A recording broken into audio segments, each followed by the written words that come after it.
Welcome to Livermore, California, home of the longest burning light bulb in the world. My name's Lynn Owens, and I am chairman of the Light Bulb Committee. It was in 1972 when we discovered that the light bulb that was hanging in the fire station was a significant light bulb.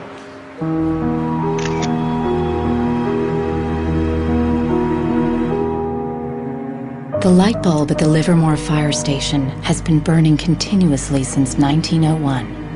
Ironically, the bulb has already outlasted 2 webcams.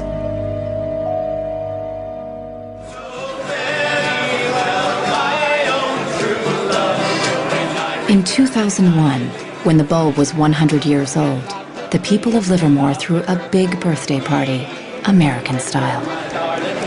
I think we were hoping if we would get 200 people, we'd be happy, and we ended up with 800 or 900 people showing up. One nation, under God, indivisible, with liberty and justice. Do you think that anybody would sing happy birthday to a light bulb? Well, we didn't think they would, but they did. Happy birthday, dear light bulb. Happy birthday to you. The origin of the bulb was, it was produced in a town called Shelby, Ohio, back around 1895, and put together by some very interesting ladies that I have some pictures of, and some gentlemen that invested in the company. The filament was invented by Adolphe Chaillet. He invented his filament to last.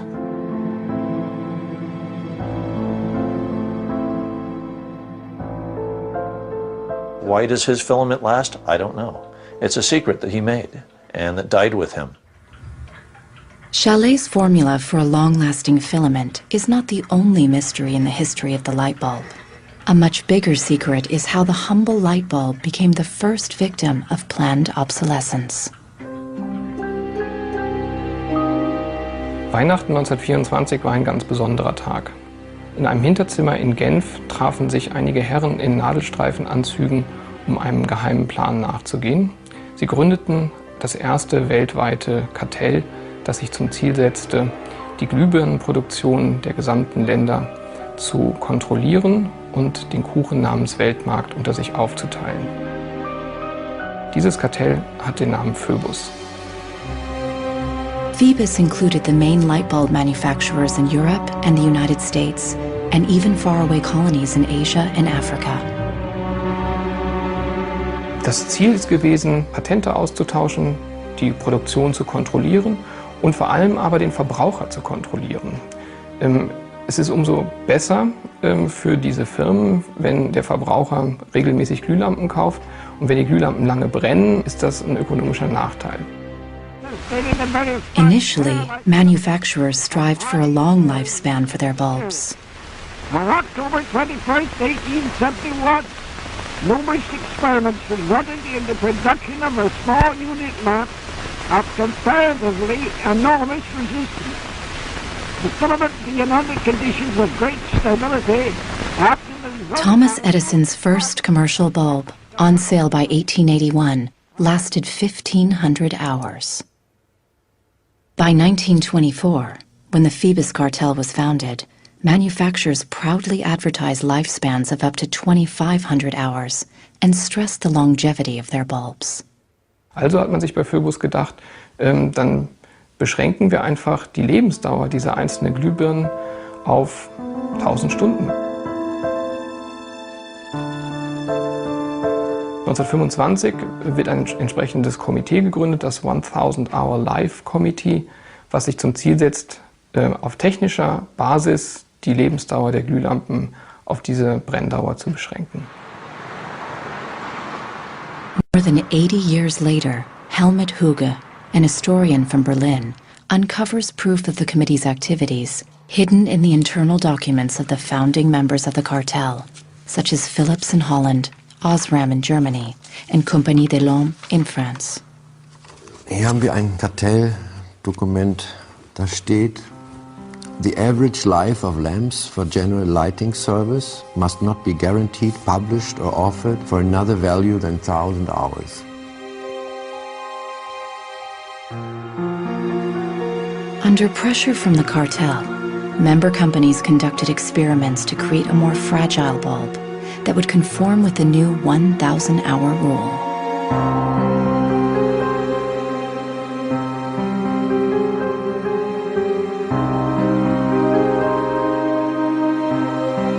Bulb production was monitored rigorously to make sure cartel members complied.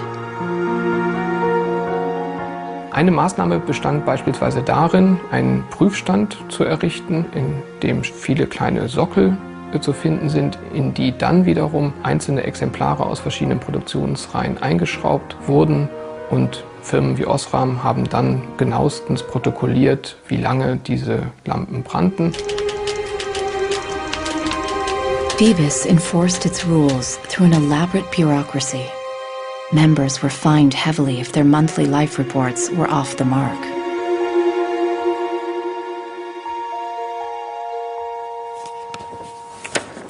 Hier haben wir eine Straftabelle aus dem Jahr 1929, die genau zeigt, wie viel Schweizer Franken Strafe für 1000 verkaufte Glühbirnen die Mitglieder des Kartells zahlen müssen, wenn die Lampen länger halten als zum Beispiel 1500 Stunden.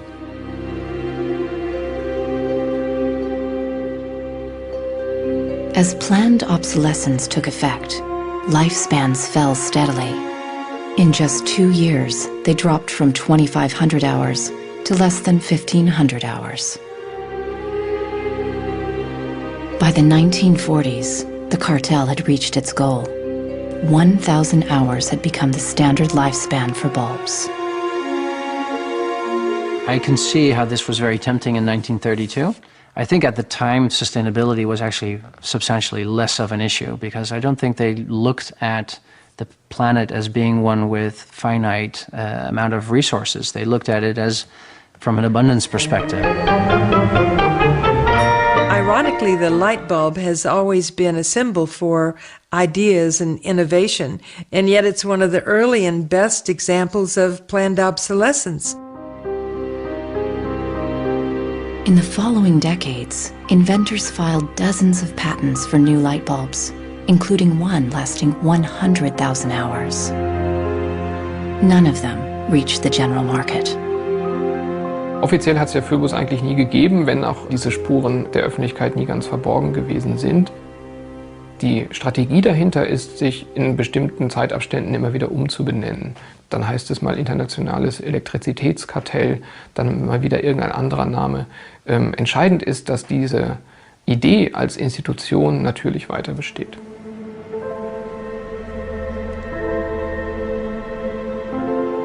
In Barcelona, Marcos hasn't followed the advice of the shopkeepers to replace his printer. He's determined to repair it, and has found somebody on the internet who has discovered what has actually happened to his printer. It's the dirty little secret of inkjet printers. I tried to print a document and it said parts inside your printer require replacement, so I decided to do a little servicing of my own. Hello, Marcos. I got your message. Marcos has contacted the author of the video. How are you?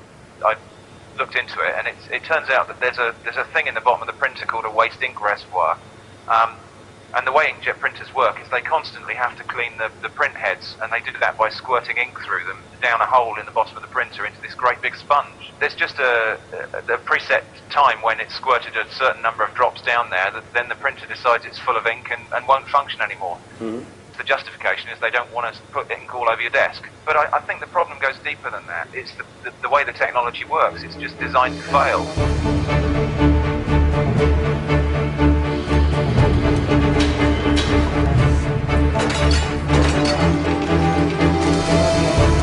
Planned obsolescence emerged at the same time as mass production and the consumer society. The whole issue with products being made to last less long is part of a whole pattern that began in the Industrial Revolution, when the new machines were producing goods so much more cheaply, which was a great thing for consumers, but but consumers couldn't keep up with the machines. There was so much production. As early as 1928, an influential advertising magazine warned that an article that refuses to wear out is a tragedy of business.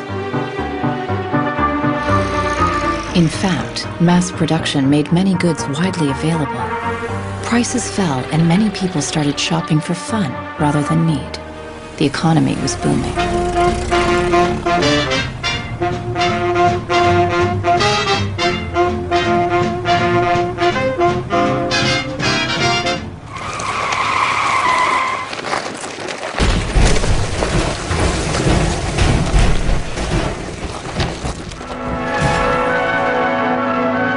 In 1929, the emerging consumer society came to a full stop when the Wall Street crash sent the U.S. into a deep economic recession.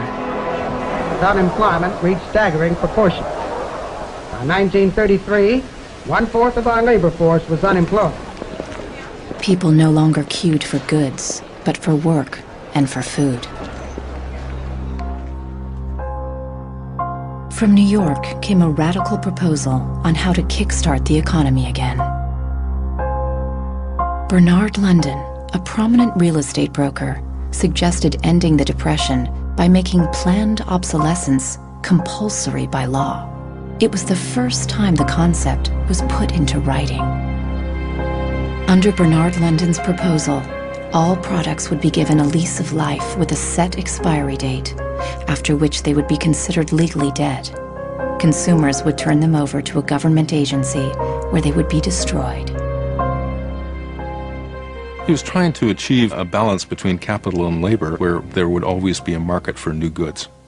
So there would always be a need for labor and there would always be a reward for capital. Bernard London believed that with compulsory planned obsolescence, the wheels of industry would keep turning, people would keep consuming, and everyone would have a job.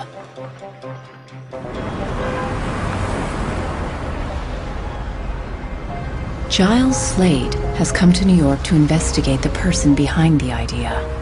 He wants to find out if for Bernard London, planned obsolescence was purely about profits or about helping the unemployed. I have a picture of Bernard London. Dorothea Weitzner remembers meeting Bernard London in the 1930s during a family outing. Don't tell me which one he is. Okay. Let's see. Oh, isn't that interesting? Yes. Definitely intellectual looking. And you met Bernard London in 1933. When I was about 16, 17, my dad and mother had this big Cadillac car, which was the size of a Zeppelin. Mother was driving like a chauffeur. Dad was in the front, and Mr. and Mrs. London were in the back of the big limousine. Dad said that Mr. London should explain his philosophy to me. He's a very interesting man. And he just told me in a few words that that was his idea to reduce the Depression. We were in an economic mess, worse than today even. He was obsessed with this idea. Like an artist is utterly obsessed with his paintings, you know.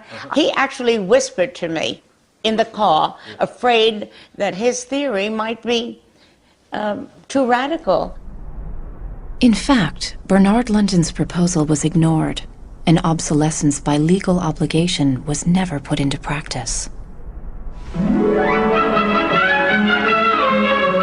20 years later, in the 1950s, the idea resurfaced, but with a crucial twist.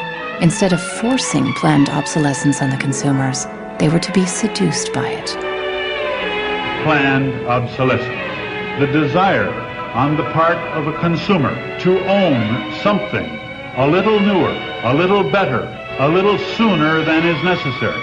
We certainly in America... This is the voice of Brooks Stevens, the apostle of planned obsolescence in post-war America. This flamboyant industrial designer created everything from household appliances to cars and trains, always with planned obsolescence in mind.